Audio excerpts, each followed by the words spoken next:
Hey guys, what's up? It's King Christo here, and today I bring a video for all the PC novices who are planning to make their first computer soon, but are nervous about knowing what parts to get and what will fit their specific needs. Now, I will be going over all the basic computer parts, including a CPU cooler, a motherboard, memory, storage, a graphics card, a case, and a power supply. Before I get into the video, I would like to shout out my Discord. I encourage all my subscribers to join, especially so I can get to know all of them. Also, my Patreon is down below as well if anyone would like to donate. All donations are very greatly appreciated. To choose most of these parts, including the CPU, you are going to have to ask yourself two questions. These are, what is my budget and do I plan to game a lot or not? For the CPU, first keep in mind it should fit into your budget, but it is one of the two components I suggest shelling out an extra $1 for. Now, once you have decided how much you are willing to spend on your CPU, there's some basic criteria to follow to find out which will be best for you. If you're a hardcore gamer that wants the best possible FPS in games for your budget, I suggest researching which CPUs have the best IPC, or basically how well it performs per core and per clock, and looking at their rated speed. Believe it or not, a 4-core, 8-thread CPU clocked at 4.5 GHz will perform better in most games, if not all, than a 10-core, 20-thread CPU clocked at 3 GHz. With that being said, depending on your budget, I'd certainly suggest purchasing a CPU with at least 2 cores and 4 threads, and if possible, a CPU with 4 cores and 4 threads. Some great gaming CPUs for the price include an Intel Pentium G4560 or a Ryzen 3 1200 at the time. Now moving on, what if you don't plan to game much or not at all? What if the system is purely for heavy workloads like video rendering, etc.? Then I would suggest finding the CPU that is most modern and has the most cores for the price. Tasks like video rendering often use all cores on a CPU. For example, a CPU with 10 cores and 20 threads clocked at 3 GHz will most likely render a video much faster than a CPU with 4 cores and 8 threads clocked at 4.5 GHz. At the time, I'd suggest AMD's Ryzen for tasks such as these. Now, for the CPU cooler, most of the time you are going to be a-okay as long as you follow a few simple rules. The biggest issue for most people is compatibility. Make sure that if you buy a cooler, it comes with the correct mounting for your CPU socket. The easiest way to figure this out is to look in the manufacturer's website and find certified CPU sockets. Also, if you are air cooling, make sure your case will fit the height of your air cooler, and if you're liquid cooling, make sure your case has the radiator support for the cooler chosen. Secondly, I highly suggest you buy your CPU cooler from a trustable brand and not some creepy dude selling a quote-unquote really good cooler for $5 on eBay with no returns allowed. Other than that, make sure that you like the look of your cooler if your case has a window, and definitely look up reviews of your cooler online to make sure that it really cools well for the money. Some brands I can recommend from what I've seen includes Cooler Master, Noctua, Corsair, and Be Quiet. Now, the motherboard is one of the products that I'd say you can cheap out on to an extent. First of all, find out what the processor you are using is first. All processors are only compatible with a certain number of chipsets, and if you buy a motherboard with the wrong chipset, you are not going to have a good time. Once you've found out what chipset you can use for that processor, find out what you know you are going to use, and decide what you think you will upgrade to in the future. For example, if your CPU is locked, such as a Pentium G4560, and you don't plan to upgrade to an unlocked processor, buying an Intel Z270 board would be pointless because the biggest difference between the Z270 chipset and the B250 chipset, besides the Z270 being way more expensive, is that on Z270 you can overclock. Also, keep in mind that your motherboard really does determine upgradability. If you're using two 4GB sticks of RAM and later on would like to purchase another 8GB of RAM, make sure your motherboard has 4 DIMM slots and not 2. Also, make sure you like how your motherboard's BIOS looks if you care about that, and if you plan to overclock, make sure your motherboard overclocks fine. Other than that, I just go with the cheapest motherboard you can find that suits your needs, as your motherboard will not affect performance of your PC at all, besides how well you overclock, which if you're watching this video and you're not just an active subscriber, I'd assume you wouldn't be overclocking that anyways. Now, RAM really confuses people sometimes, and I understand why. If you're a novice builder, then you may have heard somewhere that you can download RAM off the internet. This is indeed completely false. You cannot download any hardware, it simply doesn't happen. Needless to say, having a greater amount of RAM will not always directly benefit you, as long as you have just enough to do what you need to do. If you're on a strict budget that's fairly low, I would suggest 8GB of RAM, because at 1080p gaming, this will serve just fine and will be able to do some video editing and rendering perfectly fine. On the other hand, if your budget can fit it, I'd also recommend purchasing 16GB. Once you get over 16GB at the time of this video, gaming performance does not get better, and even for multi-threaded tasks, 16GB will most likely get the job done.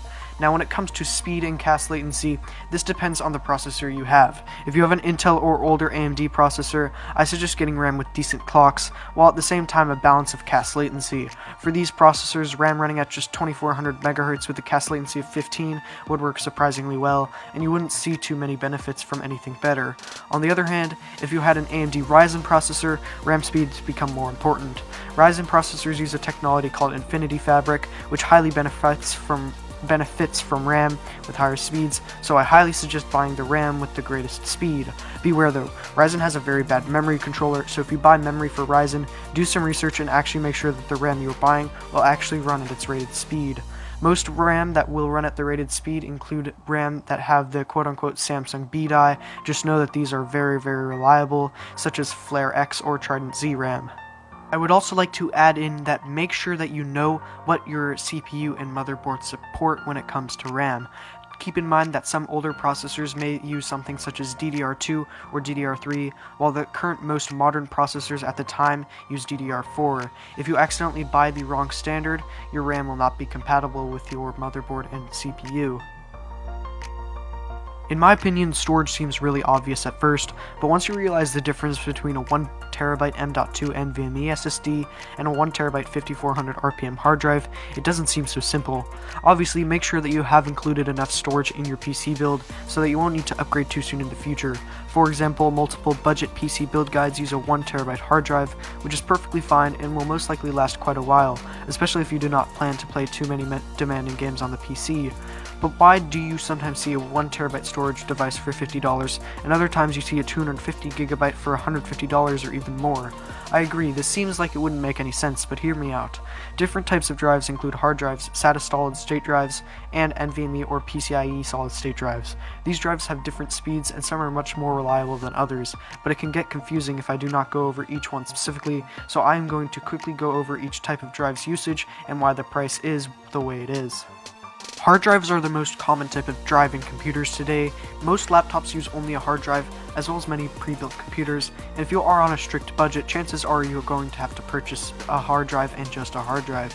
This is mainly because for the price, hard drives will almost always deliver the most storage. For example, as I stated earlier, you can purchase a good 1TB hard drive for just $50. This is fairly cheap when you think about how many files can be stored on that. Now, what are the downfalls of a hard drive though? Obviously the price is lower, so there must be some downfall. The downfall is that an average hard drive is much slower than an SSD of any kind.